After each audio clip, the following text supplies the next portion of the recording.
AB 241077, mahasiswa Alih Kredit Kebidanan Kusuma Husada Surakarta angkatan ke-10. Di sini nanti saya akan memberikan pendidikan kesehatan edukasi keluarga tentang nutrisi selama kehamilan. Untuk persiapan alatnya ada alat tulis, kemudian ada jam, ada media lembar balik, kemudian ada tempat sampah.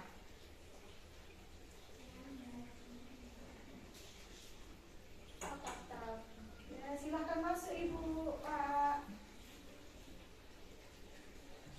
Silahkan duduk. Saya tutup pintunya dulu ya.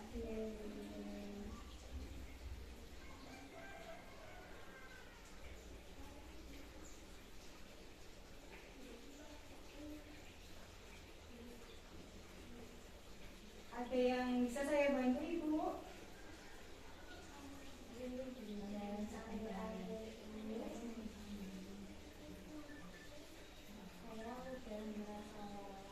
Oh iya. Buku pinnya dibawa? Ya. Saya lihat dulu ya Ibu ya, sambil saya periksa ya Bu. Ini kehamilan, itu dengan Ibu siapa? Umurnya? 27 tahun. Untuk umur kehamilannya sekarang 24 minggu ya Bu ya? Ini saya periksa dulu ya. Bu, ini sama saya cek HB-nya ya Bu ya, agak sakit sedikit ya Bu ya. Ini untuk tensinya bagus ya, tensinya 110/80, nadinya 80, suhunya 36,5, pernapasannya 24 kali per menit, HB-nya 11 gram persen ya Bu ya. Kemudian saya cuci tangan terlebih dahulu ya Bu ya. Cuci tangan 6 langkah.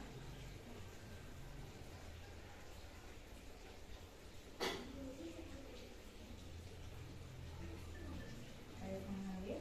Kemudian Ibu, apakah pernah mendapatkan informasi mengenai kebutuhan zat gizi pada ibu hamil sebelumnya? Belum. Oh, belum ya Ibu ya.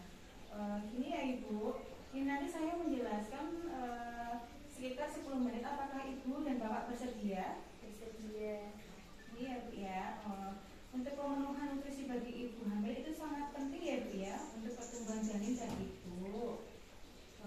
Untuk pertambahan besarnya organ kandungan, perubahan komposisi dan metabolisme tubuh ibu. Kemudian untuk pemenuhan gizi pada ibu hamil itu sendiri, yaitu dengan gizi seimbang ya Bu ya, terdiri dari karbohidrat, protein, lemak, vitamin dan mineral. Untuk kecukupan energi selama kehamilan itu sendiri, yaitu tambahan energi sekitar kurang lebih 300 kalori per hari atau 15%, terutama pada trimester kedua dan ketiga B. Kemudian untuk sumber karbohidrat itu sendiri mempunyai manfaat sebagai sumber energi gitu ya, yaitu sumbernya dari gandum, bisa beras, kentang, singkong, ubi jalar dan sagu ya. Untuk sumber protein itu juga berperan selama proses kehamilan ya Bu ya, selain untuk pertumbuhan dan perkembangan janin juga untuk pembentukan plasenta dan cairan ketuban ya. Untuk pertumbuhan jaringan mamai dan jaringan uterus. Untuk sumber dari protein itu sendiri dari daging sapi, kemudian ayam, ikan atau makanan laut lainnya ya. Untuk telur, susu, tempe dan kacang-kacangan juga sumber protein ya Bu ya. Kemudian untuk sumber lemak itu nanti digunakan sebagai sumber tenaga ya, dan untuk pertumbuhan jaringan plasenta serta untuk perkembangan syaraf janin. Untuk sumber dari lemak itu sendiri yaitu kacang-kacangan, biji-bijian dan jenis ikan. Untuk kebutuhan vitamin dan mineral itu nanti vitamin yang dibutuhkan selama kehamilan yaitu ada vitamin A, vitamin B, vitamin C dan D ya Bu ya. Untuk jenis mineralnya yaitu kalsium, fosfor, Fe atau tambah darah, zinc dan asam folat. Untuk asam folat itu sendiri itu nanti sebanyak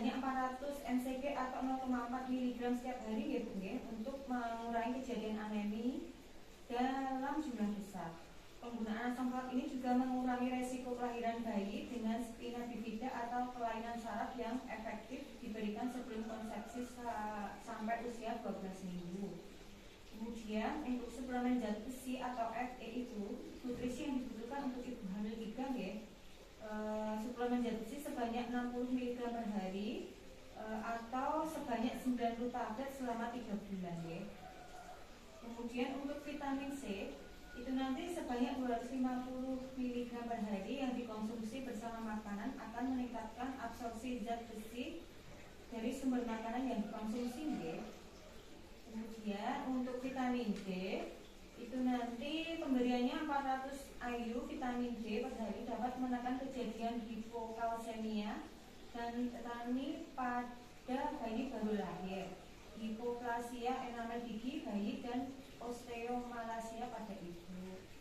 Kemudian untuk kebutuhan cairannya itu nanti untuk mencegah dehidrasi dan mencegah konstipasi kebutuhannya 2,5 sampai 3 liter per hari ya Bu ya. Kemudian ada permasalahan yang mungkin muncul akibat kekurangan nutrisi pada janin ya Bu ya. Itu nanti janinnya bisa lahir prematur, bisa lahir meninggal, keguguran, cacat bawaan dan BBLR. Kemudian untuk permasalahan yang mungkin muncul karena kekurangan gizi pada ibu, nanti ibu bisa anemi, penurunan daya tahan tubuh, perdarahan selama kehamilan dan persalinan. Kemudian untuk cara mengolah dan menyajikan makanan, bahwa memilih makanan yang masih segar, jangan merendam sayur yang sudah dipotong terlalu lama agar vitamin B dan C tidak larut dalam air. Selalu gunakan peralatan masak yang bersih. Memasak sayurnya jangan direbus terlalu lama ya Bu ya, agar vitamin dalamnya tidak hilang. Masak daging dan ikan sampai benar-benar matang ya. Jangan menggunakan peralatan untuk menyajikan makanan panas dari bahan plastik. Hindari menghangatkan makanan berkali-kali. Kemudian jangan berpantang makanan ya Bu ya. Jangan berpantang makanan terhadap makanan tertentu, soalnya itu nanti kemungkinan makanan-makanan yang dipantang itu justru mengandung zat gizi yang diperlukan oleh ibu hamil, dan misalnya ikan, telur, kayak gitu ya. Kemudian untuk menu seimbang, untuk contoh menu seimbangnya bisa nasi, lauk pauk, sayur mayur, buah-buahan, sama kalau bisa susu ya Bu ya. Ada yang ditanyakan nggak Ibu? Tidak ada Ibu. Berarti saya yang ngasih pertanyaan ya Bu ya. Tadi untuk sumber proteinnya bersumber dari apa aja Ibu?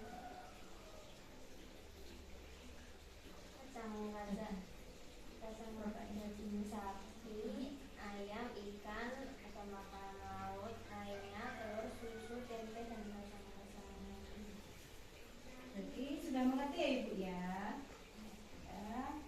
Kemudian ini nanti di buku sudah saya tulis untuk tanggal kembalinya ya Bu ya, untuk kontrolnya ya Bu ya, sesuai tanggal ya. Biar